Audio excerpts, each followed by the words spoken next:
چند دن قبل میں نے ایک ویڈیو دیکھی جس میں شیعہ ذاکر، شیعہ عالم وہ اس بات کا برملا اظہار کر رہا ہے کہ قاتلین عثمان رضی اللہ تعالی عنہ وہ صحابہ کرام تھے، سیدہ عائشہ رضی اللہ تعالی عنہ، سیدنا طلحہ رضی اللہ تعالی عنہ اور سیدنا زبیر بن عوام رضی اللہ تعالی عنہ، یہ وہ لوگ تھے جو قتل عثمان کے اندر شامل تھے، شریک تھے۔ کسی اور نے قتل نہیں کیا، بلکہ اصحاب رسول نے سیدنا عثمان غنی رضی اللہ تعالی عنہ کو قتل کیا ہے۔ عثمان کے قتل کا حکم دینے والی حضرت عائشہ تھی، وہ فرماتی تھی اقتلوا ناصل فقد کفر۔ ناصل ایک یہودی لمبی داڑھی والے سے نسبت دیتی تھی اور کہتی تھی اس یہودی کو قتل کر دو، یہ کافر ہو گیا ہے۔ حضرت عثمان کا قتل حضرت عائشہ نے کروایا تھا، انہوں نے کافر قرار دیا تھا۔ یہ جو بات آج تکفیر کی ہوتی ہے، تکفیر کا دروازہ بھی حضرت عائشہ نے کھولا تھا، اور عالم اسلام میں جنگوں کا دروازہ بھی حضرت عائشہ نے کھولا تھا۔ حضرت عثمان کی تکفیر کی تھی اور ان کے قتل کے لیے فتویٰ دیا تھا، بعد میں حضرت علی سے جنگ کی، اور طلحہ اور زبیر ان کے ساتھ تھے۔ قاتلان عثمان میں سب سے اہم یاد رکھیں کہ حضرت عائشہ تھی، طلحہ تھے، زبیر تھے، اور جن کا آپ نام لیتے ہیں وہ قاتلین میں سے نہیں تھے، وہ ان کے مخالفین میں سے تھے۔ کون؟ محمد ابن ابو بکر، اور کون؟ عامر بن حمق خزائی، اور کون؟ جناب جبلہ بن عمر، عبد الرحمن ابن عدیس، یہ بدری اصحاب تھے۔ حضرات کرام قدر، یہ ایک جھوٹ ہے جس کو صحابہ کرام رضوان اللہ علیہم اجمعین کے خلاف گھڑا گیا ہے۔ علماء امت نے الحمدللہ اس عقیدہ کو، اس نظریہ کو، اس فکر سوچ کو رد کیا ہے، اس کی تردید کی ہے کہ یہ بات جھوٹی ہے۔ صحابہ کرام نے سیدنا عثمان غنی رضی اللہ تعالی عنہ کو شہید نہیں کیا۔ آپ کو مارنے میں، آپ کو شہید کرنے میں صحابہ کرام کا ذرا برابر بھی ہاتھ نہیں رہا۔ حافظ ابن کثیر رحمۃ اللہ علیہ نے البدایہ والنہایہ کے اندر اس بات کی نفی کی ہے، اور امام ابن تیمیہ رحمۃ اللہ علیہ نے منہاج السنہ کے اندر اس بات کی تردید کی ہے۔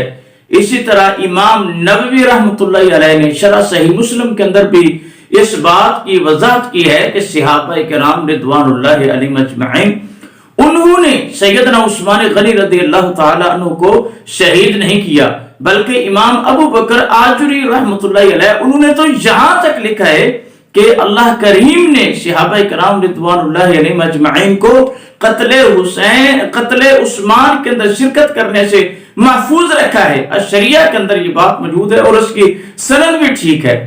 یعنی علماء امت نے اس بات کی وضاحت کی ہے کہ سیدنا عثمان غنی رضی اللہ تعالیٰ عنہ کو شہید کرنے میں صحابہ کرام کا ہاتھ نہیں تھا۔ محمد بن حنفیہ جو سیدنا علی المرتضی رضی اللہ تعالیٰ عنہ کے لخت جگر، وہ فرماتی ہیں کہ جب ہمارے بابا شیر خدا حیدر کرار علی المرتضی رضی اللہ تعالیٰ عنہ کو علم ہوا، آپ کو پتہ چلا کہ مربد کے مقام پر سیدہ عائشہ رضی اللہ تعالیٰ عنہ وہ قاتلین عثمان پر لانتیں بھیج رہی ہیں، تو ہمارے والد محترم حیدر کرار علی المرتضی رضی اللہ تعالیٰ عنہ نے اپنے چہرے تک ہاتھوں کو اٹھایا اور 3 مرتبہ یہ ارشاد فرمایا کہ میں بھی قاتلین عثمان پر لعنت بھیجتا ہوں۔ تو اب یہ خاندان سادات کی ایک عظیم ترین ہستی ہے محمد بن حنفیہ کی، تو اب اس کی زبان سے یہ بات ثابت ہو رہی ہے کہ سیدہ عائشہ رضی اللہ تعالی عنہا انہوں نے قتل عثمان کے اندر شرکت نہیں کی، بلکہ وہ تو قاتلین عثمان پر لعنت بھیجا کرتی تھی۔ تو اب یہ اس کا مطلب کیا ہے کہ انہوں نے سیدنا عثمان غنی رضی اللہ تعالیٰ عنہ کو قتل نہیں کروایا، بلکہ وہ تو قاتلین عثمان پر لعنت بھیجنے والی تھی۔ لیکن یہ اس وضاحت کے باوجود بھی ان کی ذات پر تہمت اور اتہام لگائے جا رہے ہیں، یہ جھوٹ باندھے جا رہے ہیں۔ کتنے ظلم و ستم کی بات ہے۔ دراصل یہ عقیدہ اور نظریہ کہ قاتلین عثمان نعوذ باللہ صحابہ کرام تھے، یہ کن لوگوں کا نظریہ ہے؟ یہ اہل تشیع نے اس عقیدہ کو بذات خود وضع کیا ہے۔ کیوں؟ نمبر 1، صحابہ کرام رضوان اللہ علیہم اجمعین کی عدالت کو ساقط کرنے کے لیے، ان کی عدالت کو ختم کرنے کے لیے۔ حالانکہ کتنے ظلم کی بات ہے یار، صحابہ کرام وہ ہستیاں ہیں جن کے توسط سے، جن کی وجہ سے دین اسلام ہم تک پہنچے، اور آج کا یہ رافضی بد نصیب ان کی عدالت کو ساخت کرنے پر تلا ہوا ہے اور اپنی طرف سے جھوٹ باندھے جا رہا ہے۔ اور جتنی بھی اس کے متعلق روایات بھی بیان کی جاتی ہیں، اہل تشیع روایات نے بیان کی ہے۔ یہ روایات کن نے بیان کی ہے؟ اہل تشیع نے گھڑی ہے۔ اگر اہل سنہ والجماعت کی کتابوں کے اندر کوئی روایت موجود ہے، نمبر ایک وہ ہے ہی بغیر سند کے، اور ایک بات بغیر سند کے اس کو کیسے قبول کیا جا سکتا ہے؟ الاسناد من الدین لولا الاسناد لقال من شاء ما شاء۔ سند یہ دین کا حصہ ہے، بغیر سند کے اگر بات ہو تو پھر جس کا جو چیز چاہے وہ کہہ دے، نہیں، جب کوئی بات پہنچے گی تو اس کی سند کو دیکھا جائے گا۔ کئی باتیں وہ بغیر سند کے ہیں، اگر جن کی سند ہے وہ سند جھوٹی ہے۔ صحیح اور اسناد بات اور موقف وہی ہے جو حضرات علماء امت نے بیان کیا ہے کہ قاتلین عثمان کے اندر اصحاب رسول شریک نہیں تھے۔